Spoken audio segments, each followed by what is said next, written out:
Hi all, welcome to our Chennai chanter. మీకు నా stories నచ్చినట్లయితే ప్లీజ్ లైక్ చేయండి, షేర్ చేయండి, సబ్స్క్రైబ్ చేయండి. ఇక మనం ఎపిసోడ్లోకి వెళ్ళిపోదాం. My love episode 53. ఆకాష్ శ్వేతతో ఇప్పుడు వెళ్ళి నా కోసం కాఫీ తీసుకొనిరా అని చెప్పాడు. సరే సార్ అంటూ ఆకాష్ క్యాబిన్లోంచి బయటకు వచ్చి ప్యాంట్రీ దగ్గరకు వెళ్ళింది శ్వేత. అసలు వాడి గురించి ఏమనుకుంటున్నాడు? నన్ను బానిసలా చూస్తాడా అని కోపంగా అనుకుంటుంది. నేను వీడితో అస్సలు స్నేహం చేయను, వీడితో మాట్లాడటం కూడా వేస్ట్ అని అనుకుంటుంది. అప్పుడే అక్కడికి అమర్ వచ్చాడు. శ్వేత ప్యాంట్రీకి వెళ్ళడం చూసి ఆమె వెనకే అమర్ కూడా అక్కడికి వచ్చాడు. చూడు శ్వేత, నేను నిన్ను ఎప్పుడు ఇలా చూడలేదు. నువ్వు మాట్లాడకపోతే సునీల్ సార్తో నేను మాట్లాడతాను. అసలు ఆ ఆకాష్ నీ క్యాబిన్ని తన ఆఫీస్ క్యాబిన్కి ఎందుకు మార్చాడు అని కొంచెం కోపంగా అంటాడు. అమర్, నువ్వు పెద్దగా టెన్షన్ పడాల్సిన అవసరం లేదు. నేను ఇంతకుముందు కూడా చెప్పాను, అన్నీ నేను చూసుకుంటాను.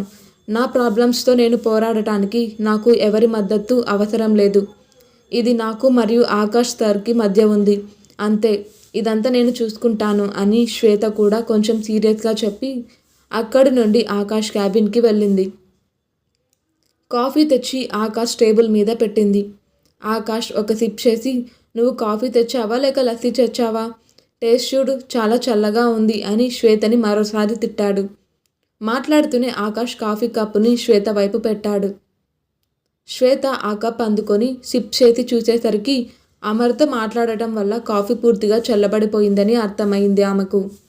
ఇంకో కాఫీ తెస్తాను అని శ్వేత కప్పు తీసుకొని మరో కాఫీ తీసుకురావడానికి ప్యాంట్రీకి వెళ్ళింది. శ్వేత గమనించలేదు, కానీ శ్వేత హడావిడిగా ఆకాష్ తాగిన ఆ కప్పులోంచి కాఫీ రుచి చూడటం ఆకాష్ గమనించాడు. ఈ అమ్మాయికి అసలు తెలివే లేదు అని అనుకుంటూ ఆకాష్ తన పనిలో పడ్డాడు. ఇక్కడ శివాని పిలిచిన స్పీచ్ థెరపిస్ట్ 2 గంటల సెషన్ తర్వాత వెళ్ళిపోయాడు.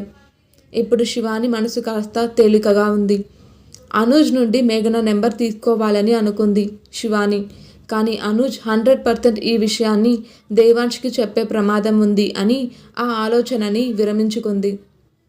సరే, ఎలాగైనా నేను దేవాంష్ ఫోన్ నుండి మేఘన నెంబర్ సంపాదించాలి అని అనుకుంది. అది కూడా అతనికి తెలియకుండా రహస్యంగా పొందాలని అనుకుంది ఆమె. అయితే ఆమె దేవాంష్ వచ్చే వరకు వేచి ఉండాలి అని శివాని తన మనసులో అనుకుంది. నిజానికి శివాని కూడా ఒక వ్యక్తి గురించి ఏదైనా ఆలోచించలేనప్పుడు మరియు దానిని అమలు చేయలేనప్పుడు ఎలాంటి చంచలతను అనుభవిస్తుంది.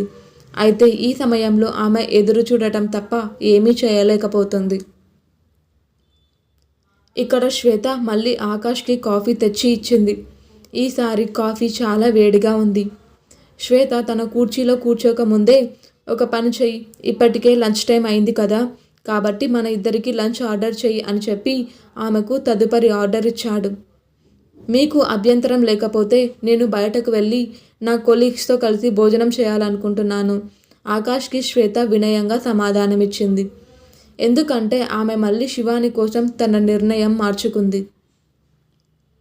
నాకేం ప్రాబ్లం లేదు, నువ్వు భోజనం చేయకుండా వెళ్ళడం నాకు ఇష్టం లేదు అని చెప్పాడు. కానీ శ్వేత అది సరిగా వినలేదు.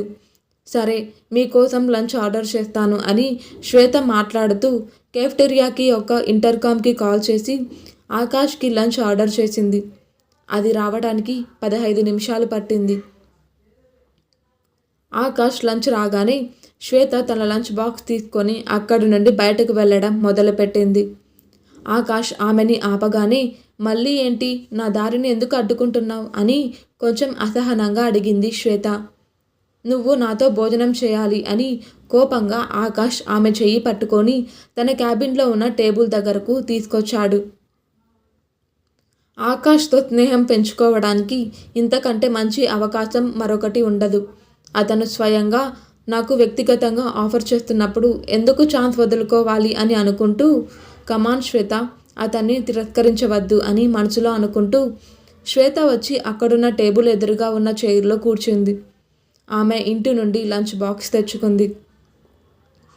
ఆకాష్ ఆమెను అడగకుండానే శ్వేత లంచ్ బాక్స్లో ఫుడ్ని పంచుకోవడం ప్రారంభించాడు. వీడు చాలా విచిత్రమైన మనిషిలా ఉన్నాడు.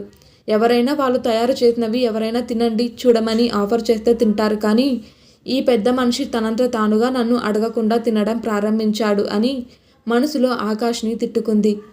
ఇది నువ్వు చేశావా అని ఆకాష్ అడగడంతో శ్వేత తన ఆలోచనల నుండి బయటకు వచ్చి అవును, నా పనులన్నీ నేనే చేసుకుంటాను అని సమాధానమిచ్చింది.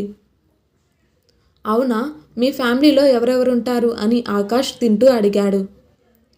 కానీ శ్వేత తన ఆలోచనల్లో కూరుకుపోతూ నన్నెందుకు పెళ్లి చేసుకోవాలనుకుంటున్నావు అని కోపంగా అడిగింది. కానీ శ్వేత ఆమె అడిగిన ప్రశ్న తప్పు అని ఆమెకు వెంటనే అర్థమైంది.